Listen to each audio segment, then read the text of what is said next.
रत्नागिरीतल्या गणपतीपुळे इथं व्हेल माशाचं पिल्लू समुद्रकिनारी वाहून आलंय।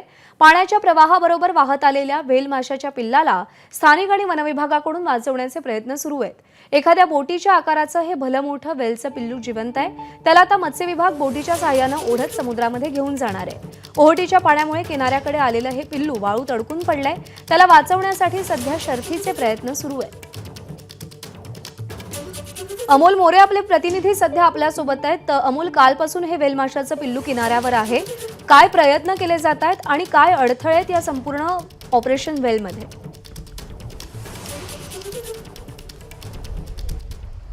प्रज्ञा, मी त्या समुद्र किनारी आहे। जर आता आपण बघितलं तर हे व्हेल माशाचं पिल्लू म्हणजे मला आता इथं आल्यानंतर जी माहिती मिळेल त्यानुसार काल सकाळी 7 वाजता हे जे पिल्लू आहे ते साधारणतः इथं आलेलं आहे आणि त्या म्हणजे साधारण 24 तास उलटून गेलेत असं आपण म्हणू शकतो। हे व्हेल माशाचं पिल्लू सध्याच्या घडीला या ठिकाणी या किनाऱ्यावरती आहे। काही स्थानिकांशी ज्या वेळेला आम्ही बोललो तेव्हा त्यांनी असं सांगितलं की या व्हेल माशाला रात्री 10च्या दरम्याने बोटिंगच्या सहाय्यानं किंवा जे काही प्रयत्न होते ते करून त्याला समुद्रामध्ये सोडण्यात आलेलं होतं, पण त्यानंतर देखील हे व्हेल माशाचं पिल्लू जे आहे ते साधारणतः पुन्हा एकदा किनाऱ्यावरती आलेलं आहे। अर्थात त्याला काही बेसिक ट्रीटमेंट केल्या गेलेल्या आहेत। विशेष बाब हीच आहे की ह्या व्हेल माशाच्या पिल्लाला वाचवण्यासाठी मुळात काल जे काही प्राथमिक उपचार केले गेले त्यामध्ये याची स्किन ड्राय पडणार नाही अशा प्रकारची खबरदारी जी आहे ती या ठिकाणी मुळात घेण्यात आलेली होती। स्थानिक असतील, इथले काही पर्यटक होते, व्यावसायिक होते, अधिकारी होते, त्यांनी या गोष्टींसाठी जे आहेत ते प्रयत्न केलेले होते। आत्ता जर आपण दुसऱ्या बाजूला बघितलं तर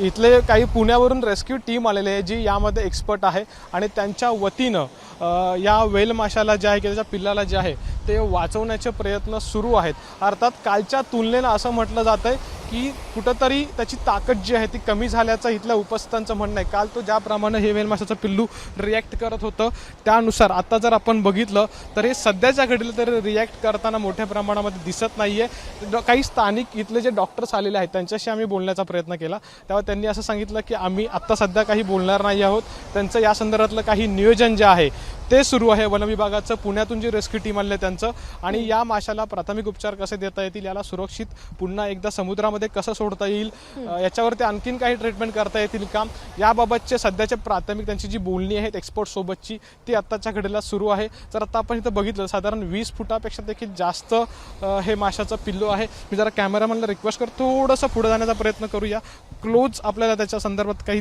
पाहता येतंय का ते पाहण्याचा प्रयत्न करूया। हे व्हेल माशाचं पिल्लू आहे आणि हे इथे काल 7 वाजल्यापासून या समुद्र किनाऱ्यावरती आहे। काल रविवार माफ करा, काल सध्या सुट्टीचे दिवस आहेत, दिवाळी आहे, त्यानिमित्तानं काही पर्यटक देखील इथं आलेले होते आणि या किनाऱ्यावरती एकंदरीत काहीशी गर्दी देखील झालेली आपल्याला पाहायला मिळत होती। या व्हेल माशाच्या पिल्लाला काल कापड टाकला गेलेला होता आणि त्याला पाण्याचा फवारा जो आहे सातत्यानं त्याच्यावरती सुरू होता जेणेकरून ते ड्राय होऊ नये, त्याची स्किन आणि कुठलीही त्याला इजा होऊ नये यासाठीचा हा प्राथमिक उपचार होता। मी काही एक्सपर्ट्सशी बोललो जे साधारणतः फिशिंगमधले एक्सपर्ट आहेत, त्यांच्या म्हणण्यानुसार की हे अजब जिवंत राहिलेलं आहे पिल्लू, हेच एक मोठं महत्त्व म्हणावं लागेल, कारण की ज्या वेळेला हे पिल्लू किंवा व्हेल मासा कुठलाही अवजड प्राणी जो आहे तो समुद्रकिनाऱ्यावर येतो, वाळूमध्ये रुततो, त्यावेळेस त्या फुफ्फुसाला किंवा हृदयाला धक्का पोहोचण्याची जास्त चान्सेस असतात आणि त्यावेळेला तो दगावण्याचा जास्त चान्सेस असतो। पण 24 तास झालेले आहेत आणि अद्यापही हे व्हेल माशाचं पिल्लू अद्यापही जिवंत आहे। अर्थात वनविभागाचे प्रयत्न सुरू आहेत आणि आपण असं म्हणू की जे काही प्रयत्न सुरू आहेत त्या प्रयत्नांना यश येईल आणि कुठंतरी हे व्हेल माशाचं पिल्लू जे आहे ते पुन्हा एकदा सुरक्षित ठिकाणी समुद्रामध्ये सुरक्षितरित्या समुद्रामध्ये जाईल। कदाचित कळपामध्ये चुकून हे किनाऱ्यावरती आलेलं असावं असा एक अंदाज आहे। आणि दुसरा महत्त्वाचा प्रश्न हाच आहे प्रज्ञा याच्यामध्ये की जर का हे व्हेल माशाचं पिल्लू समुद्रामध्ये सोडलं गेलं होतं रात्रीच्या वेळेला किंवा ते गेलं होतं बऱ्यापैकी खोल समुद्रामध्ये, पण त्यानंतर देखील हे जर परत किनाऱ्यावरती येतंय तर ते का, याचं उत्तर कदाचित एक्सपर्ट्स देऊ शकतील। हे व्हेल माशाचं पिल्लू जिवंत राहावं आणि त्याला जीवदान मिळावं, लवकरात लवकर हे ऑपरेशन व्हेल यशस्वी व्हावं अशीच अपेक्षा प्रत्येकाची आहे। अमोल, धन्यवाद दिलेल्या या सगळ्या सविस्तर माहितीसाठी। एबीपी माझा, उघडा डोळे बघा नीट।